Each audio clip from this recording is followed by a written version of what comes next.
Au nom du Père et du Fils et du Saint-Esprit, ainsi soit-il. Voilà, je voudrais aujourd'hui aborder ce sujet sur l'objet, l'institution de ces pasteurs de l'Église. Je commencerai par rappeler que notre Seigneur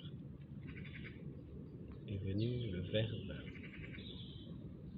de Dieu, Verbe, celui qui est lumière de la lumière, vrai Dieu né du vrai Dieu, est venu dans le monde, comme la lumière du monde, comme la lumière du monde. Et cette lumière est venue pour éclairer tout homme venant dans ce monde. La lumière, est-il dit, est venue dans le monde et le monde ne l'a pas reçue. Mais à tous ceux qui l'ont reçue, il a donné le pouvoir de devenir enfants de Dieu. Nous tous qui étions morts avec cette mort spirituelle de ce péché d'Adam, notre Seigneur Jésus-Christ, le Verbe éternel fait homme, qui s'est incarné dans le sein de la Vierge, le sein très pur de la Vierge Marie. Et cette lumière qui est venue dans le monde pour éclairer tout homme venant en ce monde. Et lorsque nous regardons dans ce catéchisme de l'Église, qui est ici-bas comme son royaume, ce roi, cette lumière, celui qui est la lumière, qui est aussi le roi de ce royaume de la lumière.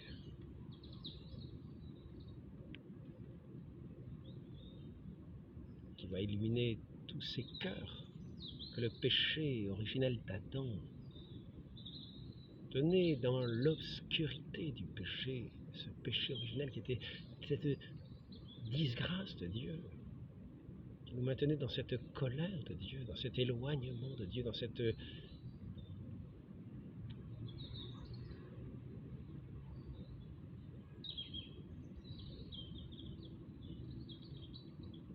aversion de Dieu. La lumière est venue dans le monde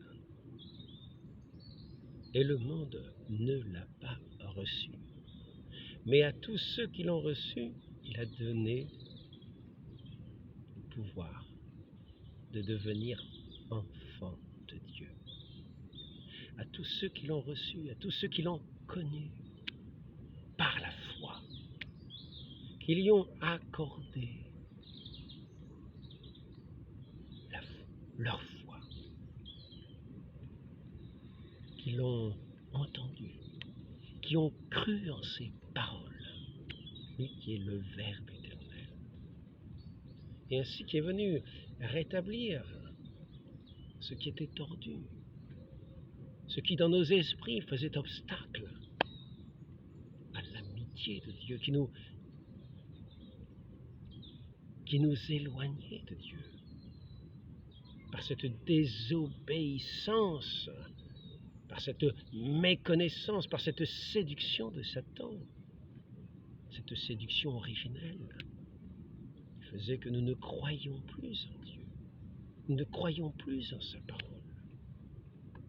Et nous avons cru aux séductions du monde. Notre conscience est devenue enténébrée. Notre jugement est devenu erroné. Et notre liberté est devenue captive de toutes ces erreurs, comme esclave du péché. Et notre Seigneur est venu nous libérer de cette entrave du péché. Il est venu prendre le péché du monde, lui, l'agneau de Dieu. L'agneau de Dieu. Il est venu prendre le péché du monde et le clouer sur sa croix, où lui-même a été crucifié.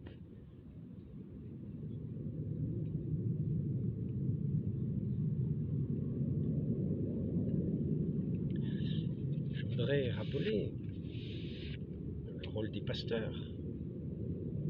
Le rôle des pasteurs défini dans ce catéchisme. Les évêques, avec leurs prêtres, leurs coopérateurs, ont pour première tâche la charge d'enseigner.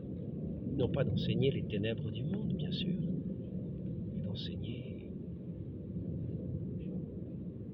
ce Verbe éternel, celui qui est la lumière du monde. Eux-mêmes qui l'ont reçu et qui se font lumière en communiquant celui qui est la lumière, afin d'éclairer tous les cœurs, toutes les consciences, tous les hommes, de les faire sortir de ce pays de l'ombre et de la mort. Mission extraordinaire, mission divine et véritable. Les évêques, avec leurs prêtres, leurs coopérateurs, ont pour première tâche la charge d'enseigner l'évangile de Dieu.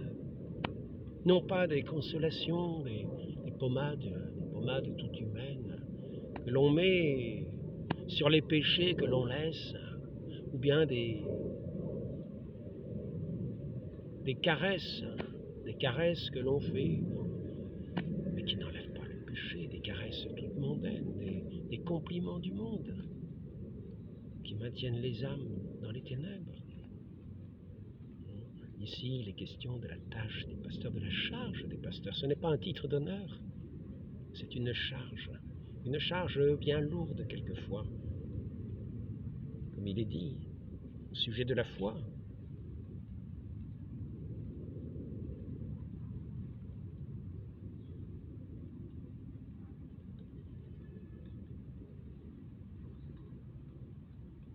La foi, la vertu théologale par laquelle nous croyons en Dieu et à tout ce qu'il nous a dit et révélé. Voilà comment on devient enfant de Dieu. Il s'agit de devenir enfant de Dieu. Tous ceux qui sont les pasteurs ont cette charge de faire connaître ce Dieu, afin que tous ces cœurs de tous ces hommes puissent y adhérer, puissent s'ouvrir à la lumière, à cette lumière qui est venue éclairer tout homme venant en ce monde. Quelle charge magnifique, quelle charge divine de briser le joug du péché qui retient l'humanité captive. Nous versons l'onction de cette parole si suave, si douce, si salée, cette sagesse éternelle qui est le goût, qui donne vie aux âmes. La vertu théologale par laquelle nous croyons en Dieu et à tout ce qu'il nous a dit et révélé, et que la Sainte Église nous propose à croire, parce qu'il est la vérité même. Par la foi, l'homme s'en remet tout entier, librement, à Dieu. C'est pourquoi le croyant cherche à connaître et à faire la volonté de Dieu.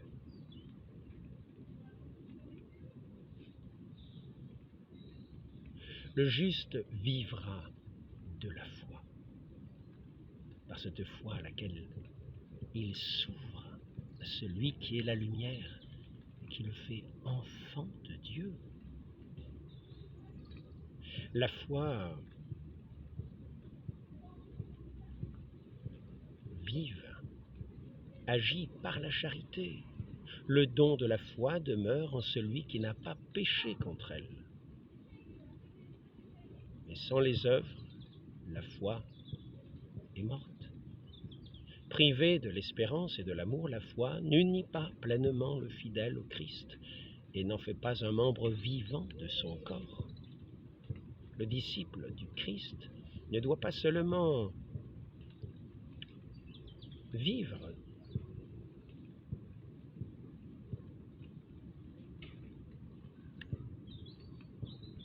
ou garder la foi et en vivre, mais encore la professer. C'est ainsi que le pasteur est amené lui-même Et c'est sa charge à professer de cette foi, à professer cette foi. En témoigner avec assurance, à la répandre. Tous doivent être prêts à confesser le Christ vivant, le Christ devant les hommes, à le suivre sur le chemin de la croix, au milieu des persécutions qui ne manquent jamais. Est-il dit, ces serviteurs de l'Église. Le service et le témoignage de la foi sont requis au salut. Ainsi notre Seigneur dit,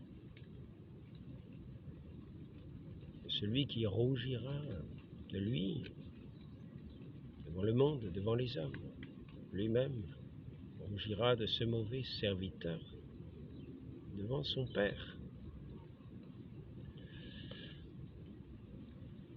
L'importance de la foi, c'est le fait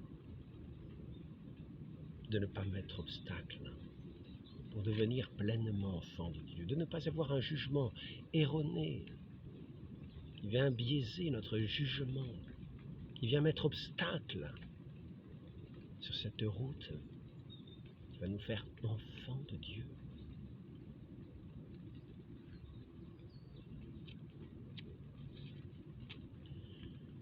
La conscience bonne et pure est éclairée par la foi véritable. La foi véritable, c'est-à-dire la foi divine.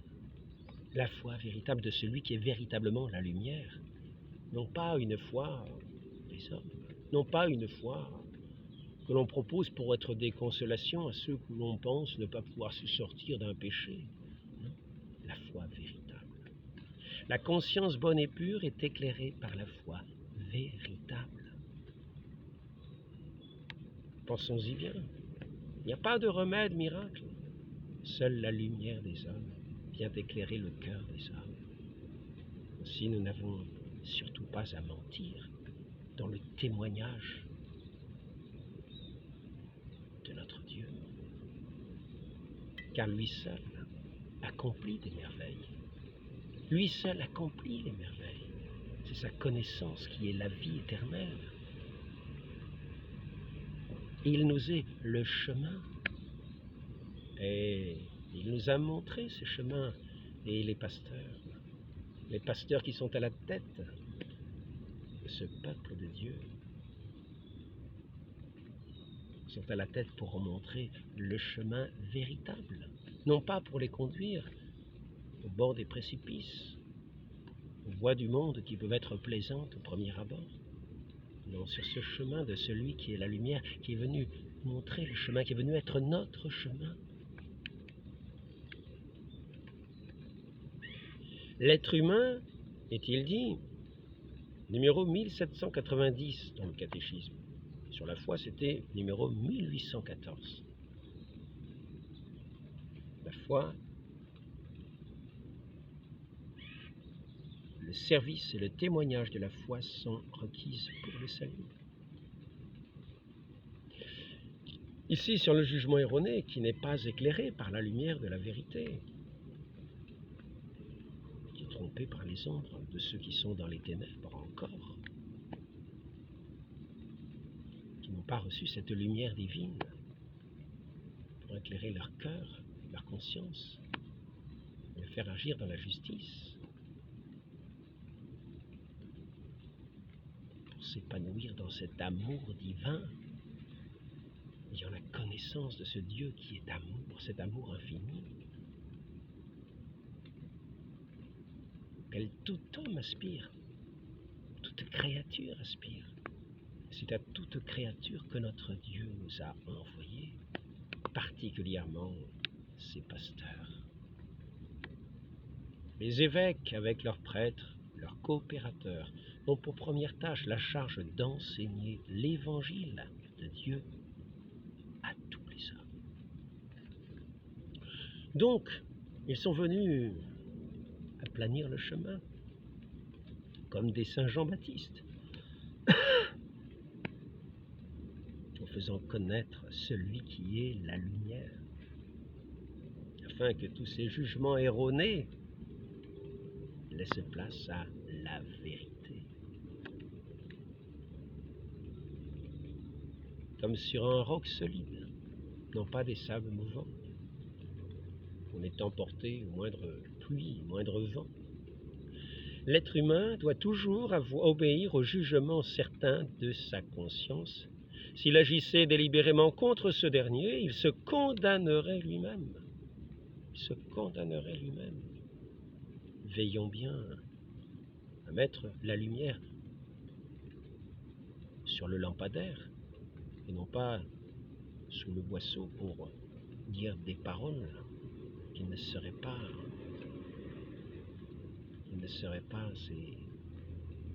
ces divins enseignements de notre Maître, ces véritables enseignements qui parlent aux hommes véritablement pour les éclairer, pour les nourrir, pour leur donner véritablement la vie des âmes, leur faire ouvrir ce chemin vers ce Père céleste, afin de les réconcilier, de les faire entrer dans cette volonté de ce Dieu si bon, qui nous a donné ce Fils, celui qui est la lumière, qui est venu dans le monde, qui s'est fait humble parmi les petits, et qui, pour témoigner de cet amour du Père,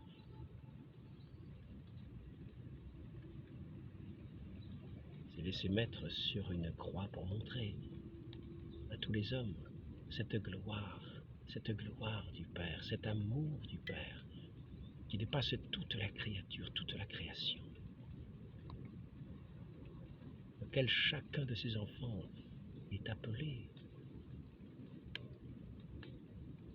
à le connaître, à l'aimer, à le servir en ce monde et à être sauvé éternellement dans l'autre. C'est ainsi que les pasteurs sont amenés à être ces chemins, devant ce peuple de Dieu, devant tous ceux qui l'ignorent, qui sont dans ces ténèbres de l'ignorance et de l'erreur. Les évêques, avec leurs prêtres, leurs coopérateurs, ont pour première tâche la charge d'enseigner l'évangile de Dieu à tous les hommes. À tous les hommes. Il n'y a pas de remède miracle en dehors. Ne cherchons pas d'autres médicaments. Ce qui comble le cœur des hommes, c'est la vérité. Ainsi, continuons sur ce jugement erroné dans ce catéchisme, 1790. Mais il arrive que la conscience morale soit dans l'ignorance et porte des jugements erronés sur des actes à poser ou déjà commis. Cette ignorance peut souvent être imputée à la responsabilité personnelle. Il en va ainsi lorsque l'homme se soucie peu de rechercher le vrai et le bien, et lorsque l'habitude du péché rend peu à peu la conscience presque aveugle. 1 Timothée 3, 9. Dans ce cas, la personne est coupable du mal qu'elle commet. Maintenant, le numéro 1792. C'est intéressant d'étudier le catéchisme pour entendre des paroles si justes, si bien dites, afin d'avoir bien conscience de la mission du pasteur, qui ne doit pas y manquer sous peine de voir ses brebis se perdre par des jugements erronés, s'éloigner de cette sainte Église, de cette Église sainte qui est le corps de notre Seigneur. Nous sommes en union avec lui, où il nous nourrit, où il nous fait naître, où il nous fait entrer dans son royaume. C'est son royaume, dans lequel il a établi comme tête, comme chef, pour enseigner dans cette vérité, qu'elle a donné d'ailleurs ce don de l'infaillibilité. Et c'est par cette infaillibilité dans cet enseignement, ce don qu'il reçoit d'être fidèle à l'enseignement du Christ et des apôtres, que les apôtres ont reçu de la bouche même du Verbe éternel, qu'ils ont vu, qu'ils ont touché de leurs mains, qui leur a parlé.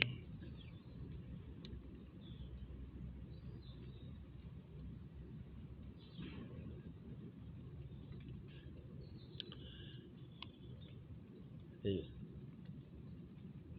il en va ainsi lorsque l'homme se soucie peu de rechercher le vrai et le bien, lorsque l'habitude du péché rend peu à peu la conscience presque aveugle. Dans ce cas, la personne est coupable du mal qu'elle commet. L'ignorance, là c'est numéro 1792, l'ignorance du Christ et de son évangile, les mauvais exemples donnés par autrui, la servitude des passions, la prétention à une autonomie mal entendue de la conscience. On se coupe de Dieu, de celui qui est la lumière. Le refus de l'autorité de l'Église que le Christ a instituée afin de régler toutes choses, de diffuser cette lumière dans cette ville de lumière qui est l'Église, afin qu'elle rayonne pour tous les hommes.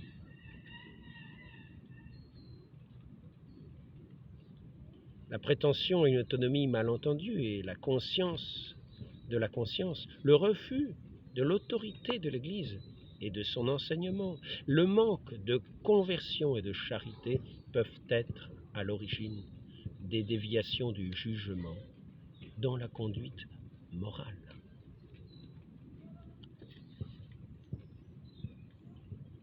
La conscience bonne et pure est éclairée par la foi véritable, par ce Verbe divin qui est venu dans le monde pour éclairer tout homme venant dans le monde, qui a donné sa vie pour être la nourriture de ce monde affamé, qui se perd, qui erre, au risque de se perdre éternellement éloigné de Dieu.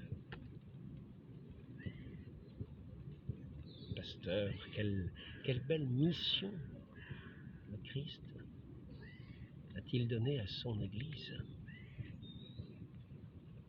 à celui qu'il a établi chef de son Église, à tout ce collège des évêques, à tous leurs coopérateurs, tous ces prêtres.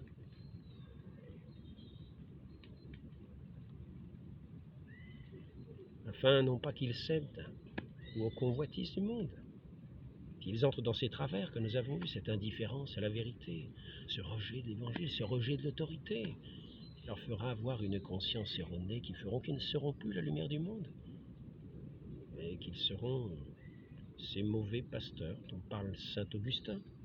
La charge du pasteur, voici ce que dit saint Augustin. La parole me fut adressée, fils d'homme, prophétise sur les pasteurs d'Israël et parle-leur. Dieu nous aidera à dire des choses vraies, du moment que nous ne disons pas des choses tirées de nous-mêmes. Pourquoi parler de nous-mêmes? Alors que la lumière véritable du monde nous a parlé, il s'est incarné, il nous a donné tous les enseignements, toute cette parole qui est la nourriture de nos âmes, pour en être éclairés, nourris, vivifiés, affermis dans le vrai. Pasteur, ne dites pas des paroles de vous-même, mais écoutons plutôt celui qui est la vérité, que tout homme désire entendre, est venu pour tout homme venant en ce monde.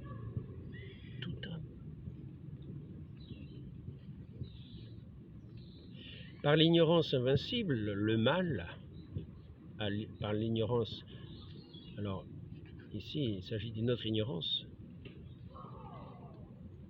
il s'agit d'une ignorance non coupable. Par l'ignorance invincible, le mal ne peut pas être imputé. Il n'en demeure pas moins un mal. Un mal. Pourquoi il y a nécessité de rectifier ces chemins, de faire briller cette lumière sur tous les hommes, comme le soleil qui brille sur les bons et les méchants.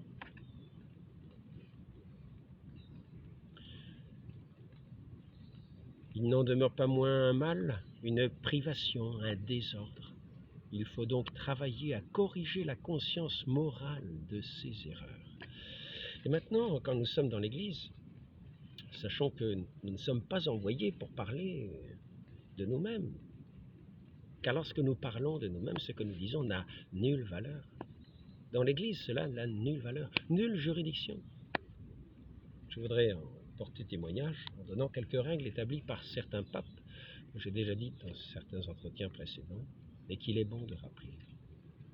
En particulier, ici, il s'agit de Grégoire IX, 5e livre des Décrétales. Ce qui a été fait, c'est la règle 5, ce qui a été fait illicitement n'entraîne pas d'obligation. Quand nous parlons de nous-mêmes aux gens pour leur imposer des jougs, pour leur imposer des fardeaux, pour leur donner des commandements, n'implique pour eux aucune obligation, car il n'y a aucune autorité.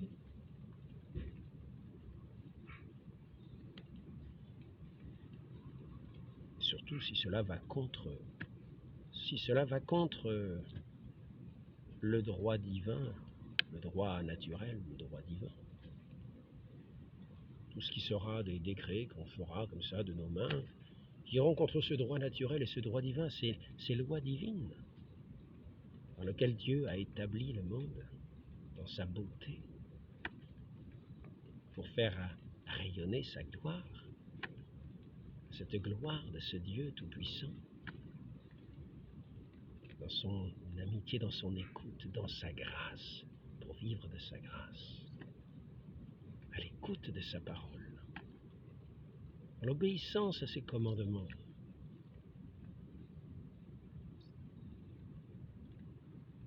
Nous qui étions perdus, que le Fils unique de Dieu est venu racheter au prix de son sang sur la croix. Ce sacrifice unique que tous les pasteurs renouvellent.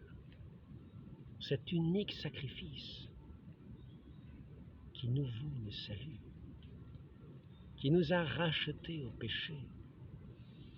Cet unique sacrifice par lequel le Père intercède toujours pour tous ses enfants, pour ceux qui sont loin et qui ne sont pas encore ses enfants, qui ne l'ont pas encore reçu dans la foi.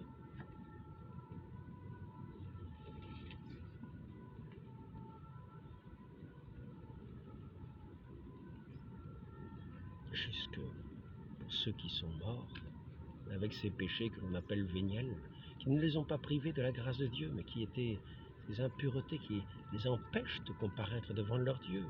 Le sacrifice ecclésiastique est aussi offert pour les fidèles défunts qui sont morts dans le Christ et ne sont pas encore pleinement purifiés.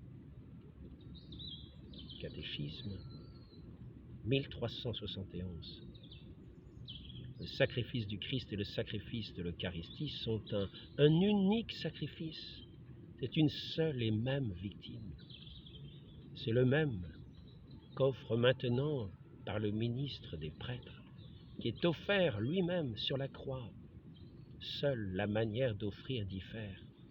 Dans le divin sacrifice qui s'accomplit à la messe, ce même Jésus-Christ qui s'est offert lui-même une fois de manière sanglante sur l'autel de la croix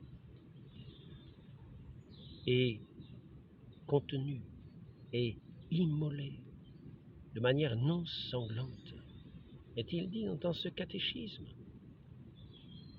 numéro 1367. Ainsi, c'est par ce mérite de ce sacrifice sanglant qui montre cet amour de Dieu pour les hommes, par lequel il nous a rachetés et qui nous ouvre les portes du paradis. Si nous sommes attentifs à sa parole dans la foi et si nous entrons dans cette connaissance de notre Dieu, dans cette lumière éternelle,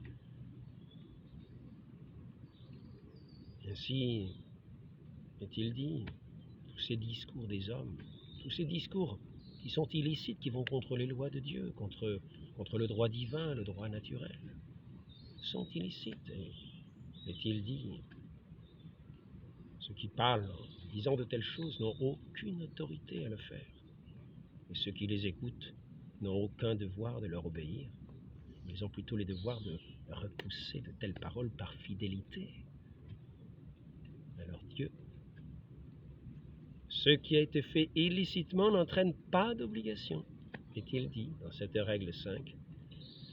Et ailleurs, c'est parmi les règles de Boniface VIII, il y en a 88, afin d'interpréter le droit.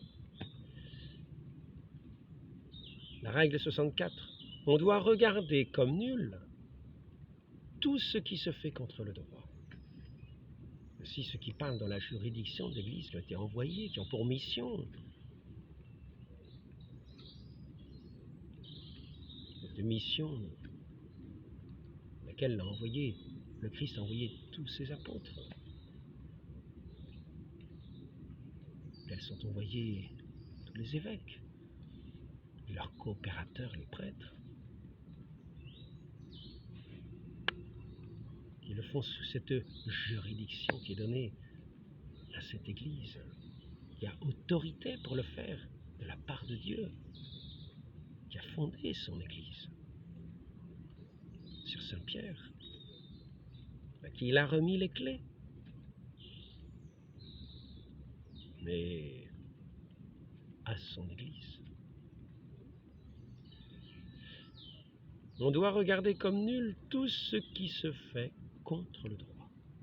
Si donc, tous ceux qui sont envoyés en mission, qui ont cette juridiction pour agir ainsi, auxquels nous devons obéissance, ne les écoutons pas. Ne les écoutons pas, nous pauvres brebis, quand ils vont nous commander des choses qui vont contre le droit naturel, divin. Si ce sont des choses indifférentes, faisons-les par cette obéissance à Dieu, comme nous devons obéir à toute créature, mais non pas pour le mal, non pas pour ceux qui iraient contre l'amitié de Dieu, contre ses lois divines. Il a établi pour sa gloire.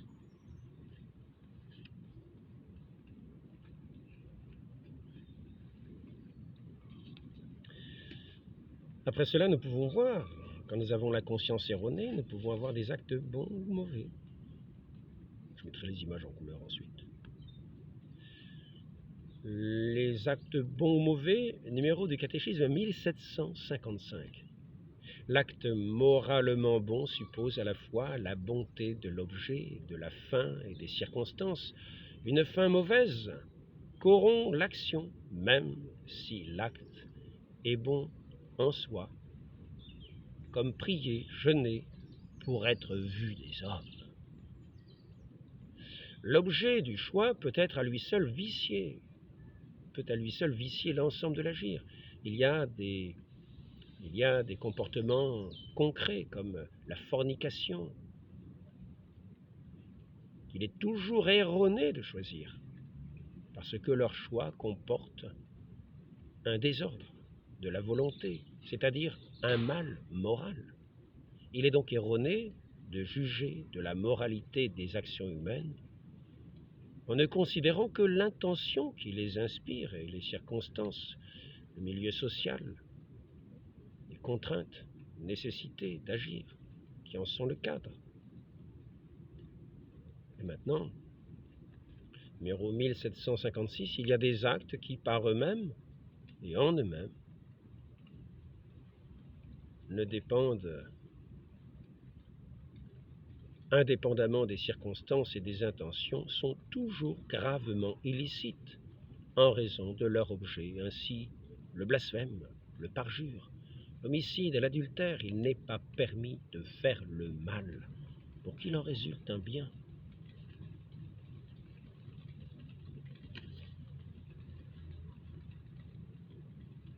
La lumière est venue dans le monde. Le monde ne l'a pas reçue, mais à tous ceux qui l'ont reçue.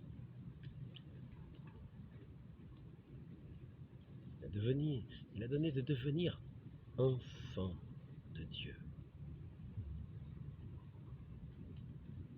Soyons des enfants de lumière, nous qui écoutons ces paroles divines, nous qui écoutons ces paroles de ce Verbe éternel qui nous font entrer dans cette lumière éternelle du Père, dans cette vie éternelle, laquelle nous naissons par ce baptême, quand nous sommes régénérés, quand nos péchés sont effacés par le mérite du sang précieux du Christ, quand le ministre nous plonge dans les eaux saintes ou verse sur notre front ces eaux salutaires du baptême, où nous professons notre foi en celui qui est le Fils unique du Père, la lumière du monde, qui est venu dans le monde pour que nous devenions enfants de Dieu, à la gloire éternelle du Père, à la gloire éternelle aussi de tous les élus qui forment toute cette cour céleste, cette cour si aimable, si radieuse, si lumineuse, dans ce ciel de la gloire. Les évêques et leurs prêtres, leurs coopérateurs, ont pour première tâche la charge d'enseigner l'évangile de Dieu, pas celui du monde, à tous les hommes, même à ceux qui nous pourrions peut-être désespérer. Ne désespérons jamais de personne.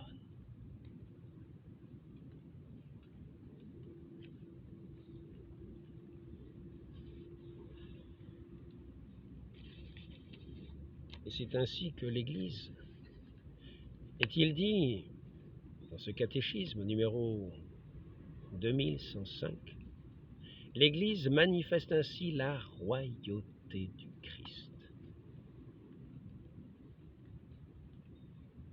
sur toute la création, et en particulier sur les sociétés humaines. Tous les hommes sont tenus de chercher la vérité, surtout en ce qui concerne Dieu et son Église. Et quand ils l'ont connu, de l'embrasser et de lui être fidèles. Ce devoir découle de la nature même des hommes. Il ne contredit pas un respect sincère pour les diverses religions qui illuminent. Ce n'est pas ça pour les diverses religions, ni l'existence de la charité qui presse les chrétiens d'agir avec amour, prudence, patience envers ceux qui se trouvent dans l'erreur ou dans l'ignorance de la foi. On dit respect des diverses religions.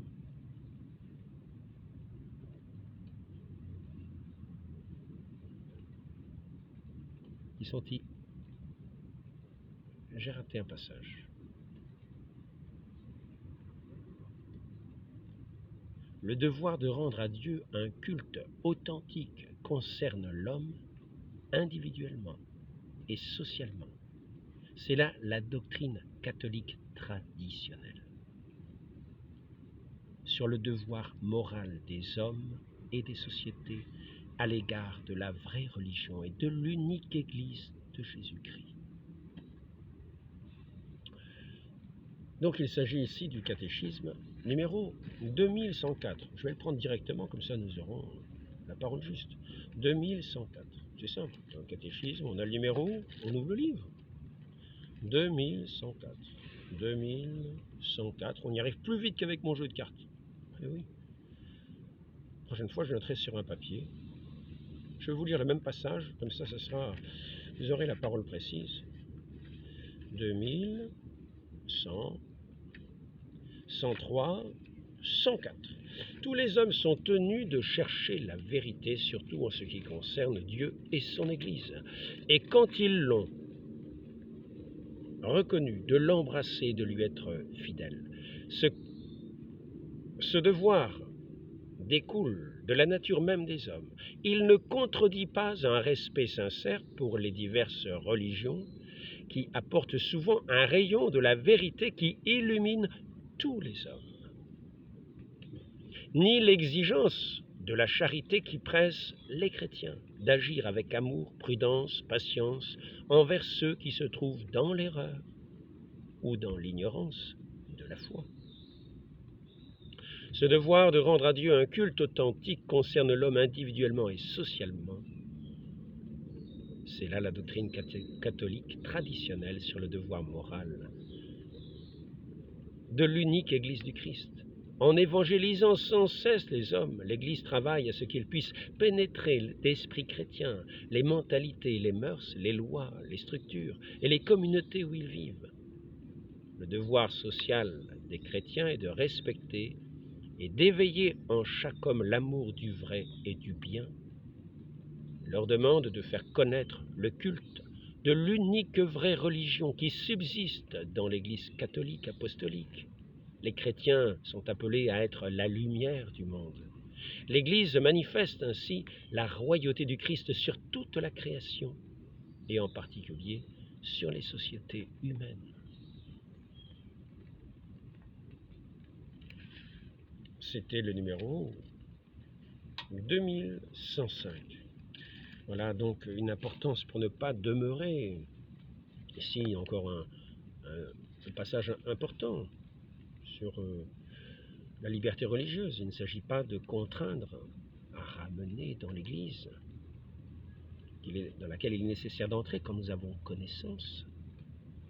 Quelle est l'Église du Dieu véritable? Quelle est la véritable Église du Dieu véritable? Car nous devons aller à la vérité. Celui qui ne va pas à la vérité ne va pas vers Dieu. Le droit à la liberté religieuse n'est ni la permission morale d'adhérer à l'erreur, ni un droit supposé à l'erreur, mais un droit naturel de la personne humaine à la liberté civile, c'est-à-dire à l'immunité de contraintes extérieures, dans les justes limites en matière religieuse, de la part du pouvoir politique. Ce droit naturel doit être reconnu dans l'ordre juridique de la société de telle manière qu'il constitue un droit civil, c'est-à-dire de ne pas être torturé pour des convictions que l'on peut avoir. C'est là, il dit, un droit naturel. Même si le fait de s'enfoncer volontairement dans l'erreur est condamnable, comme il est dit plus haut. Ainsi, cette mission des pasteurs est délicate, non pas à imposer, mais ainsi que le disait sainte Bernadette, je ne suis pas chargé de vous faire croire, je suis chargé de vous dire. La lumière est venue dans le monde, elle s'est donnée dans le monde. Elle s'est donnée, elle a donné sa vie pour que le monde vive, pour que le monde croie en cet amour de Dieu. Et par l'offrande de sa vie, au prix de son sang, il a racheté cette humanité pécheresse. Ne méprisons pas une telle parole, ne méprisons pas la lumière. Mais rappelons-nous ces paroles adressées aux pasteurs, qu'il est bon qu'ils se souviennent aussi.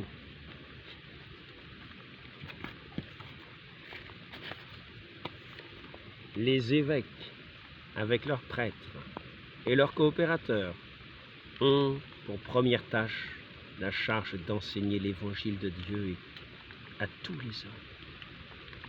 Prions à cette intention, demandons à la très sainte Vierge Marie, qui est aussi la reine du clergé, de les tenir sous sa protection, de leur éviter de tomber dans des séductions du monde qui leur feraient donner des paroles erronées, qui feraient fausser les jugements de ces hommes, de cette humanité qui est appelée à la lumière véritable.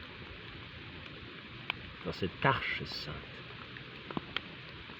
ô Marie conçue sans péché, veillez sur tous vos enfants de prédilection que sont les prêtres, les évêques, le Saint-Père. Ainsi soit-il. Au nom du Père et du Fils et du Saint-Esprit, ainsi soit-il.